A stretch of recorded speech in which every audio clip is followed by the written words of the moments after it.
tô ficando expert em live, gente. Coloquei um pin aqui para todo mundo que entrando na live saber que a gente vai estar falando hoje sobre coronavírus. E agora, devo cancelar minha viagem ou não? A gente tem visto que nas últimas semanas, esse tem sido um tema super falado, as pessoas ainda têm muitas dúvidas, né? Então a gente resolveu fazer essa live e até é uma coincidência ela ter caído num dia onde tanta coisa aconteceu, né, em torno desse assunto, na internet, na TV e tudo mais.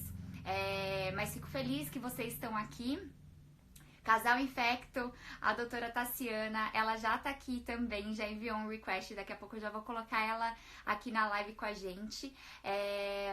A doutora Tassiana, ela é médica infectologista pelo Unesp, ela tem mestrado lá também, então a gente quis trazer alguém que pudesse trazer informações confiáveis para vocês viajantes, porque às vezes a gente fica até meio perdido, né? Tanta informação que a gente vê. Hoje o WhatsApp assim bombou de coisas falando sobre coronavírus e às vezes a gente fica meio sem reação, né? Até onde a gente absorve tudo aquilo como verdade ou não, né? Devo me preocupar muito ou não? A gente fica com muitas dúvidas. E a gente foi coletando várias das dúvidas que a gente recebeu de vocês, tanto no Live More Travel More, quanto no Viajar Verde, quanto no Viajantes Responsáveis. Lembrando que essa aqui é uma live do movimento Viajantes Responsáveis, que eu e a Ana do Viajar Verde criamos justamente para promover aí um turismo cada vez mais responsável, que cause o menor impacto negativo possível para as pessoas, para o meio ambiente, para todo mundo, né? Bom, então agora eu vou colocar aqui a doutora Tassiana para bater um papo com a gente. Ai, que delícia, gente. Amando ver o tanto de gente que tá aqui. Olá! Bem-vinda, doutora Tassiana! Tudo bem, gente? Beijo para todo mundo. Primeira Ai, live que eu tô fazendo, então não reparem, eu não sei nem muito bem como agir, como falar, onde eu olho, mas tudo bem, a gente vai tentar. fique em paz. Eu agradeço demais que você aceitou esse convite. Eu nem esperava, assim, que ia dar tão certo. Veio uma ideia, logo eu falei com vocês, né? Foi muito rápido de eu conhecer o perfil de vocês e já... Ai, peraí, vamos ver se a gente consegue fazer uma live, ajudar os viajantes. Pois é. Conta um pouquinho de você, do seu projeto também, Casal Infecto, pra galera ter aí. Tá. Bom, eu sou médica infectologista, sou formada, fiz a residência ali na Unesp, tenho mestrado também na parte de infecções imunossuprimidos, transplantados. Eu faço pós-graduação em infecção de controle hospitalar. Atuo tanto no SUS quanto no particular, tanto em consultório, ambulatório. Meu marido também é infectologista, por isso que a gente tem esse Instagram, o Casal Infecto. E a gente acaba se auxiliando e ajudando o controle de infecção de 3 hospitais aqui da região também. E é isso, a gente tem 2 pequenininhas que vira e mexe aparecem nas nossas redes, então talvez, se vocês verem alguém gritando, alguém entrando aqui, pode ser uma delas, tá? Tudo bem, a gente super faz parte. E eu achei super legal até que vocês gravaram um vídeo, né, da pequenininha falando, explicando o que é o coronavírus. Achei muito maravilhoso. Dicas de como falar sobre isso com crianças, né? A Muito gente, maravilhoso. como os dois, né, a gente acaba entrando em contato com tudo que é tipo de agente. É comum, às vezes, até as pessoas na escola, amiguinhos e pessoas que convivem, perguntarem, questionarem a gente, porque, nossa, vocês têm 2 filhas pequenas, como vocês ficam surtados em relação a levar tudo para casa? Então, a gente acaba falando sempre para elas. Eu engravidei na residência, então minha filha cresceu no hospital, literalmente. Uhum. Ela já vivia dentro de hospital, então ela está super acostumada. E eu acho que a gente falar de uma maneira lúdica sobre esses temas e tudo mais é importante para eles, porque, querendo ou não, essa prevenção que eles também precisam fazer é fundamental, é muito importante. E aí a gente sempre leva na brincadeira, porque eu também não quero que ela fique assustada, né? A gente lida com coisas muito graves, mas não posso passar isso para ela. O que é coronavírus? De onde ele veio, doutora? Então, o que acontece? Coronavírus, na verdade, a gente fala de uma família de vírus, né? Chamado coronavírus. A gente já conhece isso há décadas. Eles já são conhecidos por estarem presentes em alguns animais, gatos, cachorros e tudo, e de vez em quando fazer alguns tipos de infecção, né? O novo coronavírus, que daí sim é esse que a gente está falando, que é o SARS-CoV-2, a doença é o Covid-19, é esse vírus que surgiu agora em dezembro lá na China e que está gerando pânico em muitas pessoas, né? É um vírus como qualquer outro vírus que a gente está acostumado, influenza, rinovírus, um vírus respiratório, que gera sintomas mais dessa parte de respiração mesmo, e o que a gente sabe é que ele tem um potencial muito grande de transmissão. E tá aí a nossa dificuldade, porque apesar de não ser um vírus considerado muito grave, né, dependendo da idade, dos fatores de risco, ele se transmite muito fácil. A gente sabe que uma pessoa com vírus, em média, ela acaba passando isso para 2 a 3 pessoas, né? O influenza que a gente estava acostumada passava isso para 1,5, né? 1 a 2 pessoas. Então, ele acaba transmitindo um pouco mais do que os outros vírus respiratórios que a gente está acostumado, mas também não é nada comparado com outros que a gente já conhece. O sarampo, por exemplo, uma pessoa transmite para 15, né? E é um vírus muito mais grave e gera bem mais complicações. Mas é mais ou menos isso. E como que ele é transmitido? Então, ele é transmitido por gotícula respiratória, né? Então, na verdade, qualquer secreção, tosse, fala, espirro e também pelo contato. Então, tá aí um grande problema também, porque as mãos, o contato com superfície contaminada, a gente sabe que também pode transmitir. É um vírus que, nos últimos estudos, os dados que a gente tem é que eles podem permanecer até 9 dias, em condições ideais, eles podem permanecer nesses ambientes. Então, a gente tem que ter um cuidado extra em relação ao isolamento de contato, não só a parte respiratória, né? Entendi. Tá. E quais os sintomas as pessoas costumam ter quando elas adquirem esse vírus? Muitas pessoas não vão ter sintoma nenhum, né? Principalmente na faixa etária infantil, muitas crianças acabam não tendo. Mas quando aparecem esses sintomas, os sintomas são como de uma gripe que a gente está acostumada, né? Um resfriado um pouco mais forte. Então, seria febre, secreção nasal, dor de garganta, mal-estar, fraqueza, uma mialgia, uma dor muscular também. São sintomas bem inespecíficos que podem aparecer em vários outros quadros e outros vírus, né? Isso complica bastante, porque ao mesmo tempo que ele está circulando, vários outros vírus também estão circulando.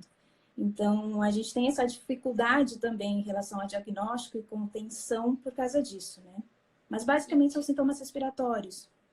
Entendi. E tem, assim, um risco maior para crianças, pelo que eu entendi, crianças não, né? Mas idosos tem uma...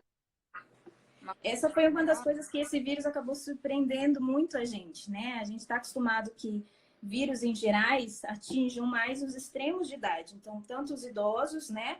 Quanto as crianças, os pequenininhos, os bebês recém-nascidos. Mas nesse vírus específico, isso não aconteceu, né?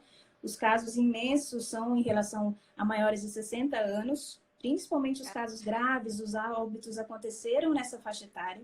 E na faixa etária infantil, isso tem acontecido com menos números, com menor intensidade, menor gravidade, e a gente não tem relato de óbito, por exemplo, no mundo, nos mais de 125 mil casos que a gente já tem atualmente, a gente não tem relato de óbito em criança em abaixo de 10 anos, né? Isso para a gente é muito bom. Mas, claro, para a gente, o que preocupa nesse momento? Os idosos, principalmente acima de 60 anos, pessoas que têm alguma doença cardíaca, né? Isso tem sido bem relevante. Alguns marcadores de gravidade são relacionados a alguns exames cardíacos na entrada do paciente. Pacientes que são diabéticos, pneumopatas, qualquer doença pulmonar, paciente que é imunossuprimido ou por quimioterapia ou por alguma doença que acaba gerando imunossupressão, com certeza são os grupos que a gente mais se preocupa, né? Por isso que nesse momento a nossa preocupação são eles, né? Porque o vírus não é algo tão grave em relação à potência dele, mas a gente tem que conter esse vírus nessa população, né? Essa é a nossa preocupação nesse momento. Entendi. Muita gente mandou perguntas sobre bebê, então é mais tranquilo, mesmo sendo bebezinho? Ou... Para criança, sim, né? nesse caso específico, os dados que a gente tem são que as crianças elas não manifestam casos graves, elas não têm o risco de óbito aumentado comparado com essas outras populações. Mas a gente não pode esquecer duas coisas. Primeiro, as crianças são carreadoras disso, elas transmitem, né? Então, as crianças, para fazer a etiqueta respiratória, para fazer essa higiene, a lavagem das mãos, é algo muito mais complicado. A criança lambe o chão se deixar. Então, como que você orienta isso? E daí, a criança, apesar de não manifestar um caso grave, ela pode passar isso pro avô, para as pessoas que cuidam dela, para as pessoas em casa, na rua. Então, também tem um cuidado extra. E a gente não pode esquecer que os outros vírus, principalmente a influenza, que está rodando também, aí sim as crianças são muito importantes. Porque a gente foca muito só no coronavírus e esquece todo o resto, né? Então só pega idoso, então vamos não nos preocupar com criança. Não é assim também, né? Os outros vírus têm chance maior em crianças. Eu acho que não é motivo para a gente ter pânico, para a gente surtar, para a gente ficar neurótico, porque hoje em dia a gente lê na internet cada coisa absurda, né? Mas é algo que a gente precisa ficar atento, sim, que a gente precisa ter cuidado, né? Não é à toa que foi manifestado, que foi declarado pandemia. Quando a gente chega a declarar pandemia, né, que é algo que já acaba sendo transmitido nos 5 continentes no mesmo tempo e de maneira rápida, né? São medidas extremas que a gente faz para tentar conter isso. Então, não é um vírus que é um vírus simples, é um resfriado bobo, como qualquer outro que a gente está acostumado. É um vírus que a gente precisa ter atenção, porque apesar dele não ter uma letalidade que seja muito relevante em relação quando você pega todos os números totais, né? Por exemplo, hoje mundial, 125 mil casos, 4.600 óbitos. Muitos já se recuperaram, isso é ótimo para a gente. Mas quando você passa isso para a faixa etária de idosos e com comorbidades, isso acaba sendo relevante, chega em torno de 15%, né? A chance de óbito desses. Então, nesse sentido, a gente precisa, sim, ficar alarmado e preocupado, mas não pânico, né? O pânico faz a gente se esconder, faz a gente fazer medidas irracionais, e isso não é o ideal nesse momento. Tá, muito bom. Acho que é legal a gente... Tá me ouvindo? Tô. Legal. Acho que é legal a gente trazer esse ponto, né? Porque cada pessoa acaba reagindo de uma maneira, interpreta as coisas de uma maneira. Quando que uma pessoa que teve alguns sintomas aí, ela deve procurar um hospital? Porque a gente fica até preocupado. Será que vai ter superlotação de hospitais, por exemplo? Nesse momento é uma grande preocupação, na verdade, né? Porque o que acontece?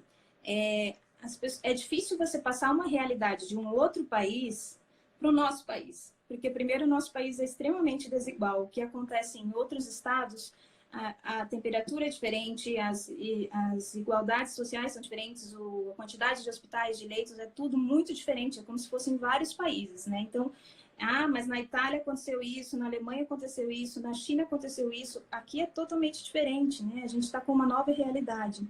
Nesse momento que a gente tem, são 81 casos no Brasil.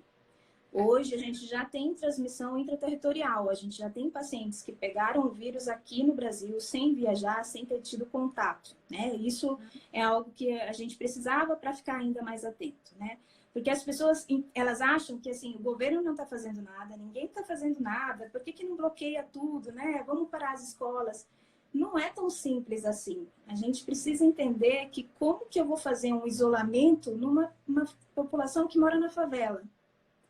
Como que eu vou isolar alguém em umas escolas públicas que o pai trabalha das 6 da manhã às 8 da noite e a criança vai ficar com os avós, vizinhos e tudo mais, né? A gente tende a pensar muito só na gente, porque a gente tem cuidador, a gente tem escola, a gente tem alguém para ajudar e tudo. Mas essa não é a nossa realidade. A gente não é um país rico e com todas essas condições. Então, quando o governo, quando o Ministério da Saúde, a Secretaria de Saúde pensa nessas medidas, elas têm que pensar na parte financeira e nessa nossa realidade. E aí é o nosso maior problema. Porque as pessoas que não deveriam procurar atendimento, pessoas que estão assintomáticas, pessoas que não sabem usar o SUS, o pronto-socorro, da forma adequada, né? Eu vou procurar o pronto-socorro quando eu estou com uma dor no dedão de 2 anos atrás. Não é o pronto-socorro, não é para isso. né? Então, nesse sentido, a gente pode sim ter superlotação, porque a transmissão é muito rápida, os casos vão aumentar, esses próximos dias os casos vão aumentar muito, muito, muito. Então, a gente precisa ter isso. A nossa preocupação é exatamente essa, a gente não ter quantidade de leito e hospital e UTI para os casos graves, porque a quantidade de pessoas é muito grande. A quantidade de pessoas surtando é muito grande. E a gente entende esse pânico, eu entendo totalmente, né? Eu sou mais acostumada a lidar com outros vírus e meningites e coisas nesse sentido, mas eu entendo que para uma pessoa que não veja isso muito na frequência, pareça ser algo muito irracional. E aí procure atendimento, né? Nesse momento que seria interessante, se a pessoa tem esses fatores de riscos que eu falei em relação à idade, comorbidade, e ela está com sintoma respiratório, ela tem história de contato, ela viajou, é interessante que procure, ou pelo menos o seu médico, né? Ou que vá atrás do hospital para ser avaliado, porque ser avaliado sozinho é muito difícil nessa situação. Nos demais, se o sintoma é leve, se é uma pessoa jovem, uma faixa etária de 20, 30 anos, e ela está com sintomas leves, a chance de ser outro vírus é muito maior ainda nesse momento. Você acha que algumas pessoas que estão fazendo alguma coisa de rotina, às vezes devem deixar para depois, então? Eu acho que sim, eu acho que sim. Eu acredito que nesses próximos dias a chance de as cirurgias eletivas e casos de ambulatórios que são mais tranquilos e tudo mais acabem sendo adiados é grande. E faz muito sentido, né? Porque a gente precisa conter esse vírus, é algo que a gente sabe que vai acontecer. Os casos terem acontecido em outros países servem como guia para a gente, né? A gente ainda não sabe como esse vírus vai se comportar no nosso país, mas a gente tem uma ideia dessa evolução. Então, a gente vai precisar de leitos, a gente vai precisar disso. Então, acredito que nos próximos dias isso vai acontecer, sim. Entendi. E acha que é interessante também a gente evitar ficar em alguns ambientes públicos, participar de eventos com muita gente, pegar de repente metrô, tá no aeroporto. O que você acha sobre isso? Essas pessoas que são grupo de risco, acho que devem evitar, com certeza. Aglomerações, shows e tudo mais. O que puder, o que não for essencial, acredito que seja relevante. Não é que você precisa realmente estar em casa e ficar no seu quarto sem ter contato com mais nada. Mas quanto menor a chance de você se expor à quantidade de pessoas em volta, isso é melhor, né? Porque a gente tem outros hábitos que pode ajudar. Você pode ir para um lugar, você vai para o supermercado, você vai fazer suas compras e tudo mais, mas sempre tentando ficar essa distância de 1, 2 metros das outras pessoas, usando muito álcool gel, lavando a mão toda hora, etiqueta respiratória, né? Eu falo disso sempre, né? Para mim é uma coisa muito estranha, porque o que acontece? A gente infectologista está acostumada a falar sobre isso desde sempre. Sim. E talvez o vírus sirva para uma coisa nesse sentido, que as pessoas realmente acordem para entender o quanto isso é importante, né? O quanto você lavar a mão adequadamente, quanto você usar álcool gel, o quanto você na hora que for tossir ou com lencinho descartável, ou tossir na sua fossa cubital, né, aqui na região do cotovelo, o quanto isso é fundamental e previne vários outros vírus, né? A gente costuma falar que nós dois aqui em casa, a gente tem contato com vírus e bactéria toda hora, mas esse tipo de vírus a gente acaba não trazendo, né? Não só por sorte, mas também por esse tipo de cuidado. A gente já trabalha nesse meio desde 2013 e toda hora é exposto. Minhas filhas nunca usaram antibiótico, mesmo com toda essa exposição que a gente atende, porque a gente está ali na frente, né, na batalha. E, então, essas medidas são fundamentais. E isso eu estou vendo que, por um lado, vai ser bom em relação ao vírus. Não é para ficar faltando álcool gel, não é para ficar faltando máscara. Isso é o que me deixa apavorada, né? Mas esse cuidado de higiene vai ser importante. E esse vírus vai passar. A gente vai enfrentar outros vírus. Isso vai acontecer sempre. Outros vírus virão, talvez mais graves, talvez mais a menos, e é um ciclo desde sempre. Então, a gente precisa estar preparado, não só nessa situação. Porque uma coisa que as pessoas esquecem muito é ter essas medidas agora, vamos isolar, vamos usar máscara e tudo mais, mas esquecem dos cuidados básicos. Quem tem diabetes tem que estar com a diabetes controlada. Quem tem obesidade mórbida precisa estar controlado isso. Se eu sou pneumopata, se eu fumo, olha que época ótima para parar de fumar, né? Muitos dos casos que aconteceram em Itália, Japão, China, Coreia, eram pacientes que eram fumantes, porque você tem lesão no pulmão a partir do momento que você fuma. Então, esse momento é super importante. Vamos melhorar esses hábitos também. Quanto mais hábito de vida saudável, de dormir, de higiene e de limpeza, de melhorar nossas doenças crônicas, porque as pessoas se preocupam muito mais com o botox e como elas vão estar expostas na rua do que com a doença crônica que ela tem, né? E isso também é importante para o coronavírus, porque uma pessoa pode ter 70 anos, mas ela pode ter o sistema imune e a resposta dela de uma pessoa muito mais jovem. Porque ela pode fazer atividade física, ela pode se alimentar bem, ela pode estar com as doenças todas controladas, e isso é muito bom, né? Nossa, é verdade. E sobre prevenção, como que a gente pode prevenir isso? Então, a gente tem que criar esse hábito de estar lavando aí as mãos com frequência, de repente chegou de um lugar, sei lá, chegar no trabalho, chega em casa, a primeira coisa, lava a mão. Como que é isso? Conta um pouquinho pra gente. A gente precisa aprender como lavar, como fazer isso também, né? Porque o que acontece? A lavagem de mãos não é só jogar água na sua mão. A gente precisa lavar pelo menos 20 segundos isso, né? Alguns lugares até colocam mais. Então, a gente precisa lavar direito, antes e depois. As superfícies são contaminadas. Quando eu vou para um hospital, quando eu vou para um ambiente com muitas pessoas, eu pego em maçaneta, eu pego em metrô e tudo mais, ali tem vírus, ali tem bactérias e ali tem tudo mais. Quantas vezes alguém limpa o celular antes desse coronavírus? Quantas vezes alguém passava álcool e limpava realmente isso? Quantos vírus e bactérias tem nesse ambiente? Então, esse tipo de situação tem que acontecer sempre. O álcool gel, que foi mal discutido, uma outra coisa que atrapalha muito a gente são essas fake news. Todo mundo recebeu vídeo falando sobre o vinagre, né? Isso não faz sentido nenhum. O álcool gel é extremamente eficaz, acima de 65%, 70%. Então, a gente precisa entender que o álcool gel, quando a gente usa, ele é em gel para que isso fique aderente. O gel líquido, ele passa e ele não tem o tempo suficiente para fazer o efeito que ele precisa para matar esses vírus. Quando a gente usa ele em gel, isso é mantido por mais tempo, né? Por exemplo, se eu passo o álcool gel na minha mão e logo depois eu lavo, eu estou perdendo o efeito do álcool gel. Porque o lance dele ser gel é exatamente ele ficar mais tempo na minha mão e conseguir fazer o efeito dele. O álcool líquido pode ser usado para superfície, para limpar o material de higiene, celular, computador, as mesas e tudo. Mas na mão precisa ser o álcool gel. O ideal é que a gente sempre intercale lavagem, álcool gel, porque se a gente só usa o álcool gel também, a gente vai acabar deixando a nossa mão áspera e tudo mais, né? Mas suscetível até a cortes, então isso também não é bom. Lavagem de mãos com álcool gel é a principal. E aí, essa etiqueta respiratória, manter essa distância entre as pessoas. Agora é hora de a gente se distanciar um pouco dos abraços e beijos, infelizmente. Mas é uma medida que acaba sendo importante também, a gente cumprimente mais distância. Eu fui essa semana no médico com a minha filha, a médica não quis me cumprimentar. Eu falei, tudo bem, eu entendo a sua situação, eu entendo isso. Mas acaba sendo algumas medidas que a gente vai tendo que ir fazendo também, né? O pessoal de China, Japão e Coreia, eles são mais fechados nesse sentido, cumprimentam só com a cabeça.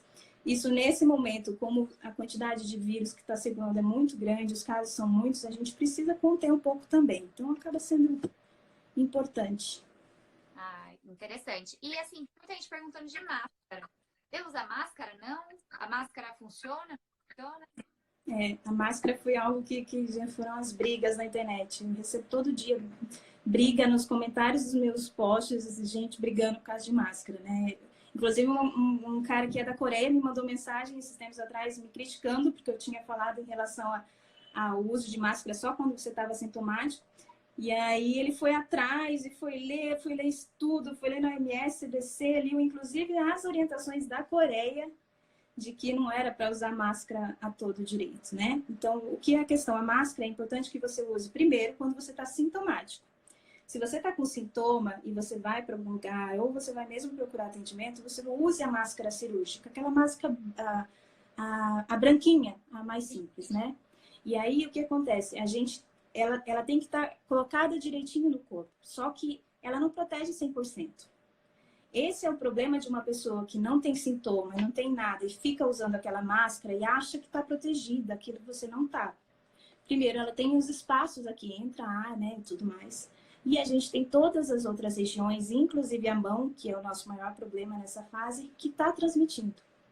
Então, todos os estudos que já foram feitos, 2009, as pessoas esquecem muito do H1N1 que a gente passou, também tivemos esse mesmo problema e não mostrou relevância ou importância você usar a máscara se você estiver assintomático.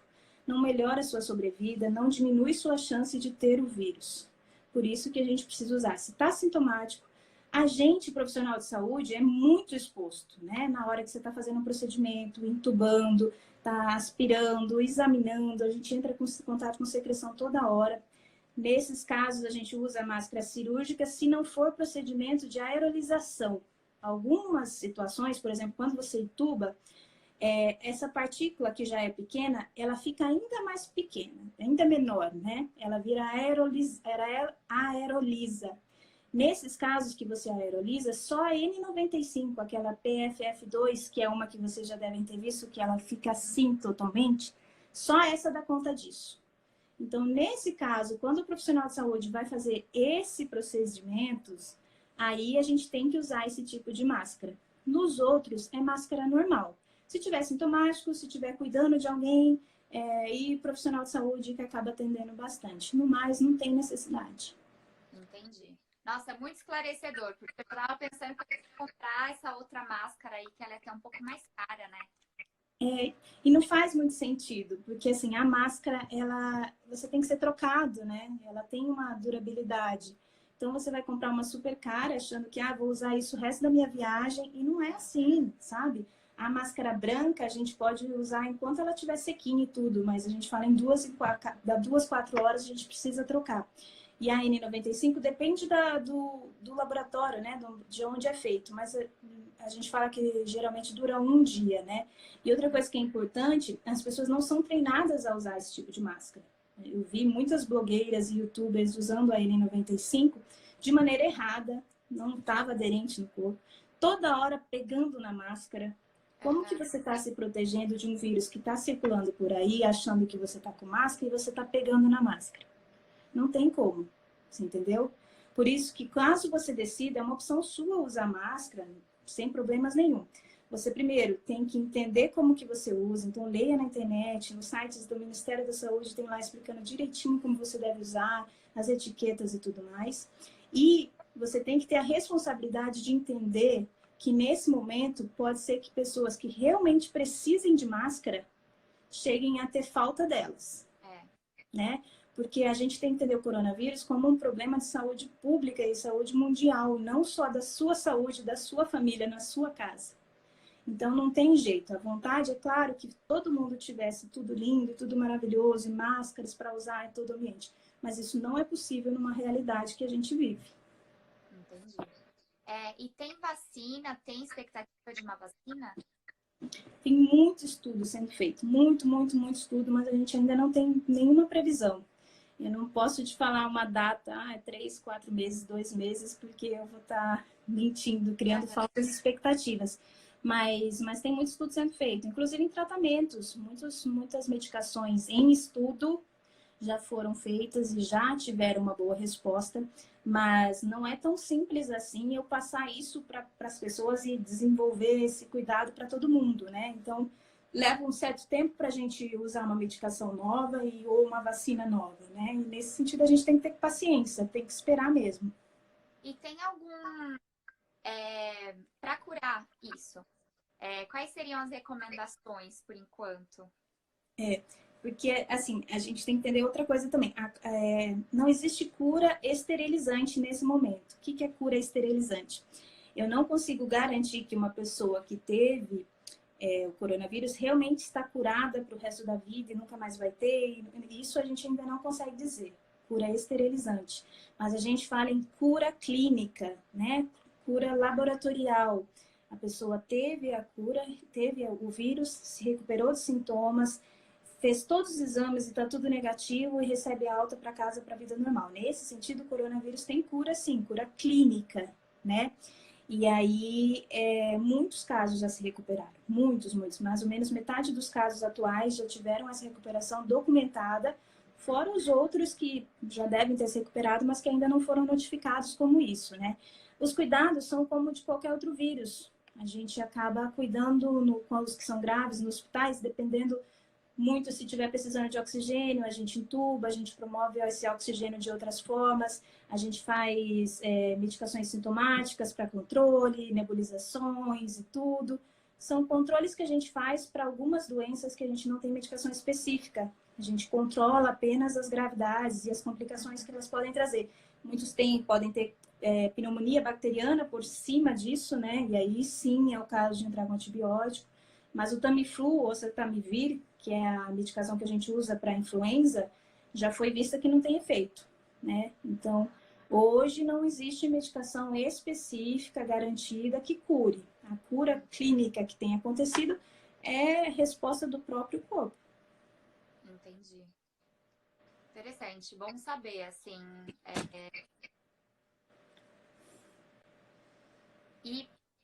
Mas tem, assim, de repente, alguma recomendação para, sei lá, alguém que tá meio que na dúvida, ai, será que eu tô com uma coisinha hoje?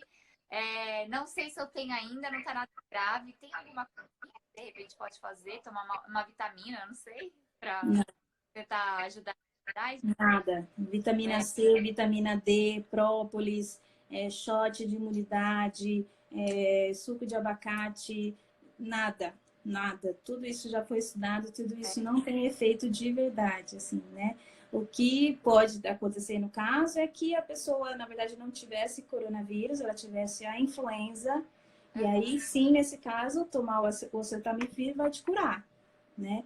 Mas é só nessa situação específica. Em relação ao coronavírus mesmo, não. Então, são cuidados gerais e sintomáticos. Por isso que se a pessoa tiver com sintoma leve e ela não tiver fatores de risco, ficar na casa, ver como isso vai evoluir, ligar para um serviço de saúde para entender se o caso dela precisa ou não de atendimento, é mais interessante do que você ficar se expondo no hospital, né? Outra coisa que é muito legal também, o Ministério da Saúde fez um aplicativo, chama Coronavírus SUS, se eu não me engano, você baixa lá, tem todas as plataformas, e lá você coloca seus sintomas, sua idade, se você teve contato, se você não teve contato, e aí ele já fala, olha, seu caso não é preocupante, então você não precisa correr, ou ele fala, não, você tem que ter atenção, tem que procurar atendimento, e ele já mostra qual é a unidade mais próxima de você.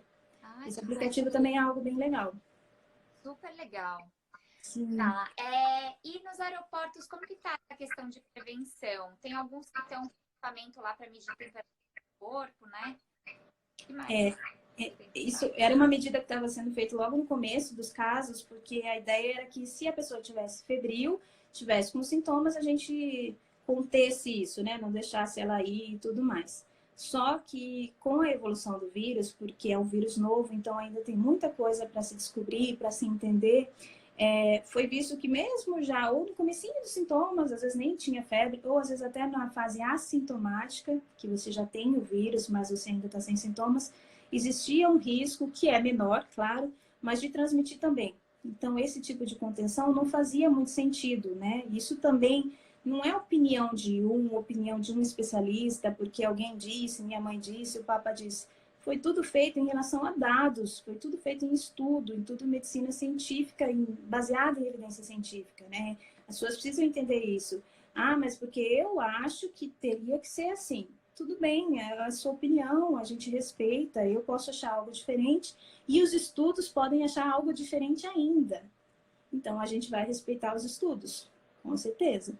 E aí, nesse sentido, não foi visto benefício, né? Então, os aeroportos, o que eles fazem, a grande maioria, tirando os países onde estão em restrição mesmo, são orientações de procurar o atendimento nos sintomas. Então, cartazes explicando, orientando quais são os sintomas, se você realmente está nesse grupo de risco, procure atendimento, que se você voltou de uma região de muito risco, você tente ficar mais em casa, evitando aglomeração, o quanto for possível, evitar fazer essa quarentena aí, né, esse isolamento em casa. É mais nesse sentido de orientação e cartazes que tem sido feito. Sim. E tem alguns lugares no mundo que a gente está vendo um pouco, né? Tem alguns lugares que, de repente, é aconselhável que as pessoas cancelem viagens que elas tenham? Isso de decidir viajar ou não é algo muito difícil de se falar. Então, assim, primeiro, a pessoa que está decidindo viajar, ela precisa entender muito bem o risco e benefício que ela tem, né? Então, assim, eu sou uma pessoa de 20 anos, eu tô indo sozinha para fazer um mochilão na América do Sul. Você não está no grupo de risco, você não está indo para um país que está tendo restrição. Então, assim, o risco-benefício é a sua escolha, né? Agora, existem países que sim, já existe orientação muito certa de que você não deve ir, se realmente não for muito necessário. Então, por exemplo, Itália, Coreia, China são os mais relevantes, a gente não deve ir mesmo. E alguns outros, eu estava até vendo aqui, eu deixei anotado, fora esses, né? Atualmente, os países com mais casos são China, Itália, Irã, Coreia, depois vem França, Espanha, Alemanha e Estados Unidos. Nesses países específicos, é interessante, os primeiros não ir de forma alguma, nos outros você balancear isso. Se for fator de risco, se você tiver comorbidade, não vá. Eu aconselharia que você não vá mesmo, não é interessante nesse momento, até porque você pode sofrer uma medida restritiva, como o Trump fez ontem em relação aos voos dos Estados Unidos para a Europa, né? Eu tenho uma viagem marcada agora para abril e é muito provável que eu cancele, porque eu já decidi que, por exemplo, a minha mãe, que já tem um pouco mais de idade, é diabética, ela não vai. E o meu medo em si não é nem tanto o vírus, né? A complicação dele, porque eu não sou um grupo de risco e tudo mais. Mas são essas medidas restritivas, porque eu posso ir para um país e não saber o que vai ser feito lá, né? Não sei como o sistema de saúde vai agir comigo lá, e eu não sei se essa medida restritiva vai me atrapalhar para voltar. Então, eu acho que você precisa fazer muito esse risco-benefício, porque eu entendo uma pessoa que está lá pagando há 2 anos uma viagem, fala, poxa, eu não acredito justo agora isso acontecer. Eu entendo, é angustiante mesmo, mas não tem dinheiro que pague essa saúde, né? Então, isso não vale a pena se for nesses países. Se você não tiver fator de risco e for em países que não estão tendo muitos casos, é uma opção sua, um risco-benefício seu. Nos outros, eu aconselho que não vá mesmo, né? Quando a gente chegar a declarar pandemia, que eu inclusive acho que demorou, porque os casos já estavam há muito tempo, é porque as medidas restritivas vão acontecer. Então, o risco de você ir ter esses tipos de problema lá é grande. Voltar, por exemplo.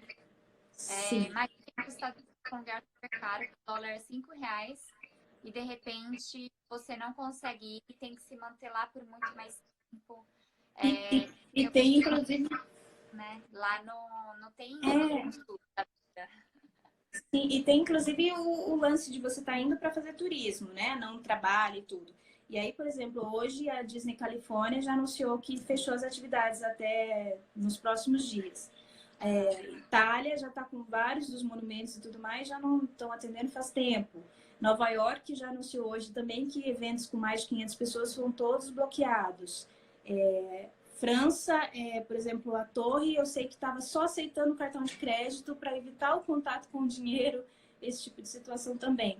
Então, são medidas extremas mesmo. A gente não está mais numa situação tão tranquila quanto era antes. E é a maneira que a gente tem para bloquear esse vírus, é tentar manter ele menos disperso possível. E aí, nesse sentido, ficar mais em casa também acaba ajudando. Sim. Uma dúvida que me surgiu aqui. Mesmo que a pessoa esteja viajando, de repente, na América Latina, em lugares que o risco é menor, será que a gente tem que se preocupar com a exposição ao risco que a gente tem, às vezes, em aeroportos, onde a gente tem uma transitação muito grande de pessoas do mundo inteiro, por exemplo, São Paulo, que tem muita gente do mundo inteiro que vem para negócios para cá, não só viajar. Quem muitas vezes vai para outros países, param aqui primeiro para ir para outro. Tem que se preocupar com isso ou não? Fiquei pensativa em relação a isso. Não, isso é algo para se pensar mesmo, porque hoje, por exemplo, no Brasil são 81 casos. Eu até achei que teriam mais casos nesse momento, assim. Mas o que acontece? São 81 casos e a gente está tendo caso, a grande maioria nos grandes centros. Então, São Paulo, Rio de Janeiro. A gente sabe que lá os números são mais fáceis, são mais fáceis de dispersar, porque muitas pessoas viajam, muitas pessoas de outros países acabam indo para lá e tudo. Então, eu acho que assim, a gente não tem medida restritiva nenhuma no país, no Brasil. As viagens dentro, vou para o Nordeste, vou para São Paulo, vou para o Rio, elas não estão proibidas, você não vai sofrer problemas para isso. Mas, como tudo na vida, a gente precisa ter bom senso.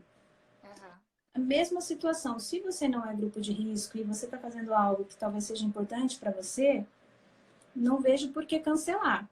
Agora, se você está dentro desse grupo de risco, esse é o nosso foco, e você pode não ir para essas regiões, não precisar de aeroportos, de tudo, é melhor evitar. Agora, caso você vá, mantenha os cuidados de higiene, de lavagem de mãos, de álcool gel. Se tiver sintomático, não saia de casa, evite sair, não vá para essas situações, pense nas outras pessoas também. A gente não pode transmitir isso, a gente tem que pensar nisso como algo sério, não é para surtar, não é para ter pânico, mas a gente tem que ter a sua responsabilidade também. Então, quando você está sintomático, fique em casa, evite isso. Só que eu sei que cada pessoa tem uma realidade, então eu não posso falar para todo mundo, não viajem, não façam isso, porque depende, só a pessoa entende o que é importante realmente para ela, né? Para quem pode ficar e evitar essas situações, ótimo. Sim, verdade. Uma outra coisa que eu fiquei pensativa também é, por exemplo, eu não estou no grupo de risco, mas será que a partir do momento que eu não, mesmo não estando no grupo de risco, se eu me expor mais ao risco em ambientes com muita movimentação e tudo mais, será que eu não corro o risco de eu pegar, não sentir nada, mas eu transmitir para os meus pais, para os meus avós? Comecei a pensar, não pensando em mim, mas pensando que às vezes eu posso ser o veículo para contaminar outras pessoas. Sim, porque é exatamente isso que a gente está passando hoje em relação a vamos cancelar as escolas, vamos bloquear todas as universidades. Realmente isso é uma medida que acaba sendo eficaz, né? Mas a gente acaba tendo só quando está muito extremo mesmo, porque não é algo simples. Envolve parte financeira, envolve economia, envolve toda a dificuldade que a pessoa tem para fazer isso em casa, né? Porque é o que estavam falando, você vai deixar a criança não vai para a escola. Beleza, é uma medida que vai ser ideal. Mas aí os pais precisam continuar trabalhando. Não vai, gente, as pessoas precisam trabalhar. Se eu não for atender paciente, como que eu vou fazer? Como as pessoas vão ficar? E aí, com quem vai ficar as filhas? Com os avós, na grande maioria. Com as pessoas que têm mais idade, com a tia, com pessoas que também cuidam disso. E as crianças já foram expostas, muitas são assintomáticas e podem ter o vírus.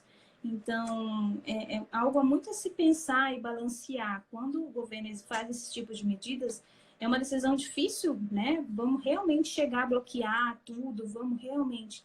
Não é simples, não é simples. O caos que fica o país e o ambiente quando está tudo parado, vocês estão vendo em relação à Itália, né? A Itália demorou para fazer esse tipo de medida? Acredito que sim, né? Não sou epidemiologista, não estou lá e tudo, mas parece que sim.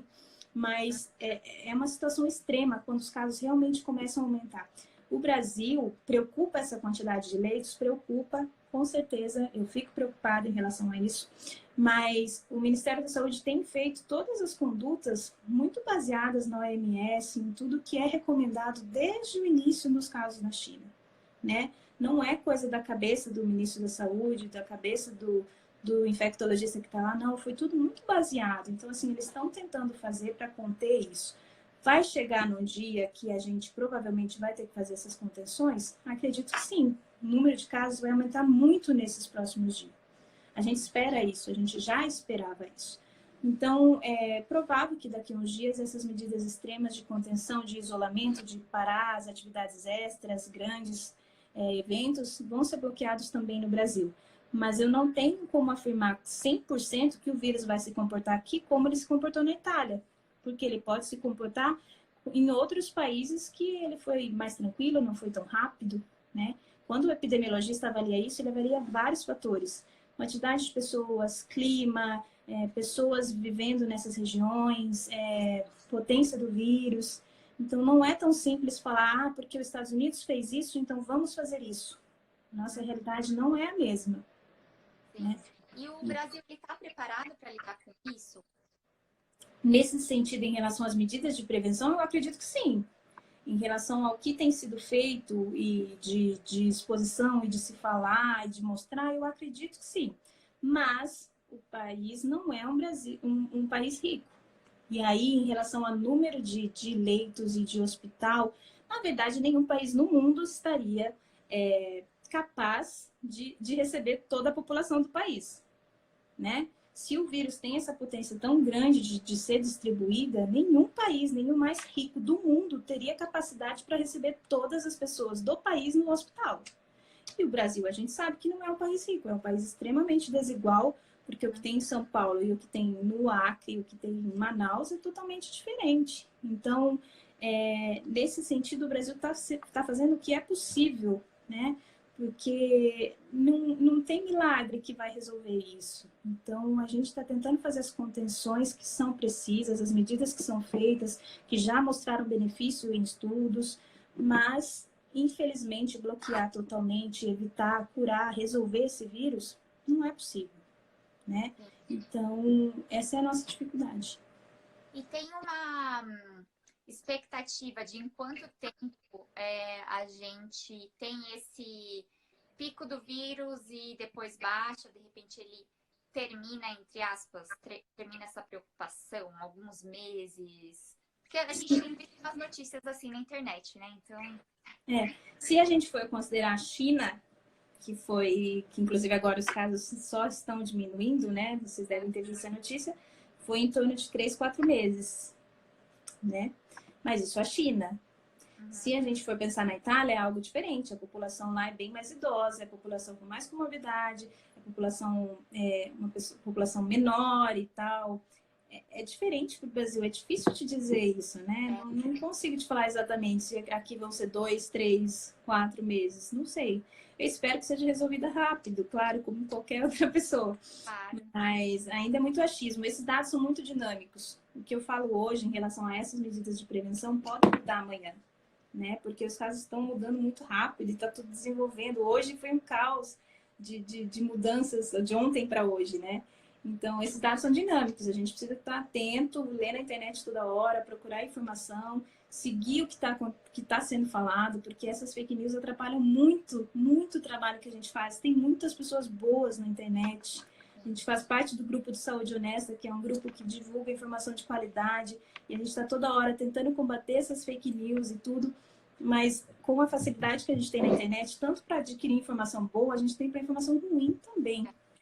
Então, mesmo a gente recebe em grupos de tudo que é lugar possível as fake news relacionadas ao coronavírus. E aí a gente precisa ter consciência, responsabilidade de não transmitir isso, de não passar, vá atrás da fonte, leia na internet, procure os dados oficiais, procure tudo que eu falo, que às vezes as pessoas me criticam lá na internet, o que eu vejo bate-boca e tudo, eu não falo porque é da minha opinião, é da minha cabeça. Eu falo porque a gente leu, porque a gente foi atrás, porque está lá escrito. O que a gente sabe, o que eu não sei, a gente fala, a gente ainda não sabe, né? Vamos esperar o vírus continuar indo, né? A gente já sabe muita coisa, né? Por um lado, isso é muito bom, porque essa quantidade de pessoas que se recuperaram, isso é muito animadora. No começo, o medo era que esse vírus fosse muito rápido e matasse muito rápido. E isso não tem acontecido, isso já é uma tranquilidade. Mas, como eu sempre falo, não é algo para pânico, mas é algo para atenção. Né? Vamos reforçar as medidas que já eram para ser feitas desde sempre. E que não fiquem só agora, que fiquem para sempre, que a gente tenha esses cuidados para sempre. Sim, com certeza. Uma pergunta que a gente tem recebido também é se existe alguma sequela, de repente, para quem adquiriu esse vírus. Não tem nenhum caso relatado disso. Né? Existe um caso que é discutível em relação a uma mulher que teria pego 2 vezes o vírus, mas isso não foi confirmado, isso ainda não é certo, porque a gente não sabe se foi um falso positivo, se o tempo de exame ainda não tinha sido negativado o suficiente, ainda tem muita coisa para se discutir. Agora, em relação à sequela, não. A sequela é a gravidade mesmo e chegar a óbito. Os que se recuperam ficam sem nada. Legal. Então, assim, só para a gente recapitular umas coisinhas focado na questão de viagem, que foi o ponto-chave que a gente recebeu mais dúvidas. A gente recebeu muitas dúvidas de pessoas que tinham viagem para o exterior. Você pode, por favor, quais os países que é melhor mesmo a pessoa cancelar a viagem? Com certeza é China, Itália, Irã e Coreia. Tá, legal, gente, anotem aí. Esses de forma alguma. Os outros que a gente tem que ficar com o pé atrás, né? Pensar muito bem de ir ou não ir. França, Alemanha, Espanha, Estados Unidos. Tá. A gente tem recebido perguntas sobre Estados Unidos, França. Também recebemos de Amsterdã, Londres, Suíça, na Europa. Eles não têm casos que são super preocupantes ainda, né? Isso ainda é o que eu falo, a gente sempre é dinâmico. Mas, querendo ou não, por exemplo, Amsterdã e tudo, a região que está ali na União Europeia, você pode ter esse problema de restrição, né? Em relação à gravidade do vírus, é o que eu falo, não é algo preocupante nesse momento. Hoje, nesse momento, você viajar para essas regiões. Mas você precisa ficar atento com essa dinâmica do vírus, porque caso isso comece a aumentar muito, primeiro, o país pode bloquear a nossa ida, porque o Brasil aumentando muito os casos, se isso vai acontecer, a gente espera que isso aconteça, alguns países também façam restrição para a gente ir. Então, talvez a gente tenha esse momento também. E os outros, de você ir para lá e depois estar numa medida restritiva e você não conseguir voltar, né? Não é algo que você tem que realmente cancelar, mas é prudente não ir, principalmente se você estiver no grupo de risco. Sim. Se você estiver no grupo de risco, se você sabe que você vai voltar e depois você mora com uma pessoa que é idosa, se você tem esse tipo de situação, eu não aconselharia você ir. Eu não iria, né? Mas não é oficial, não é algo oficial em nenhum site sobre isso. Sim, não, acho que é super válido esse comentário. No final, a decisão é nossa, é legal a gente olhar para todos os ângulos, tudo que pode dar certo, tudo que pode dar errado, né, para a gente tomar a decisão. E acho que é importante a gente buscar pensar em comunidade, né? Não pensar só na gente como indivíduo. Eu tô bem aqui, tô com saúde, vou e eu não tô nem aí. Não, isso é o círculo também, né? Se alguma pessoa pode ser afetada de alguma maneira. Sim, eu acho que a gente tem que pensar como sociedade para tudo nessa vida, né? Vem cá, dá um oi. Dá um oi. Dá um oi. Vai pra lá. Vamos lá. Ela abriu a porta. No caso de viagens na América do Sul e Brasil, por enquanto, ok. Mas, de repente, se estiver no grupo de risco, seria aconselhável evitar aeroportos? Isso posso afirmar ou não? Sim. É o que eu falo, oficialmente não tem restrição para esses ambientes ainda. América do Sul, Brasil e tudo. Então, não é algo oficial que vai te trazer um problema e acredito que não vai chegar a ser restritivo isso, pelo menos agora, das próximas semanas. Mas é o bom senso que a gente está falando, pensando nas outras pessoas também, né? Então, tentar não transmitir isso e aumentar essa quantidade de números para todos os outros países é algo que precisa ser pensado também, né? Porque por mais que você vá para um país que tem poucos casos, se você estiver levando vírus, você pode ser o desencadeador de caos lá. Porque você pode estar super tranquilo, mas você pode ter passado por uma senhora idosa. Então, é bom senso. Se você quer isso, eu sei que é algo muito importante para você. Se você não é de fator de risco, é uma opção sua. Tudo bem, você não está tudo. Mas é bom senso que você evite nessas situações que eu falei. Eu vi o pessoal perguntando ali, eu não consegui ler muitas perguntas, mas em relação à gravidez, a gravidez para esse vírus específico, ela não tem um risco maior do que as outras populações, né?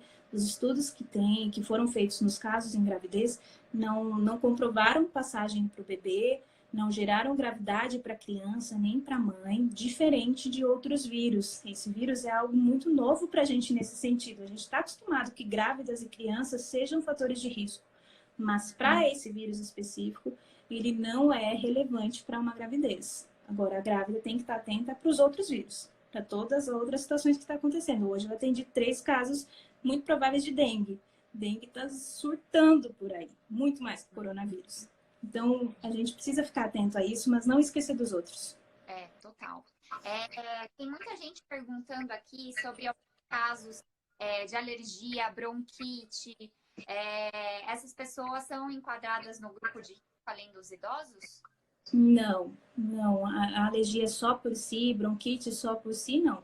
Agora, se vocês têm um caso mais grave disso, uma asma grave, tudo, você precisa fazer uso crônico de corticoide, você não é um super grupo de risco como os outros, né? Como uma pessoa diabética, com pressão alta, uma pessoa que já infartou, mas é um cuidado maior do que a população geral. Agora, só rinite, sinusite, bronquite, essas coisas leves não aumenta seu risco, não.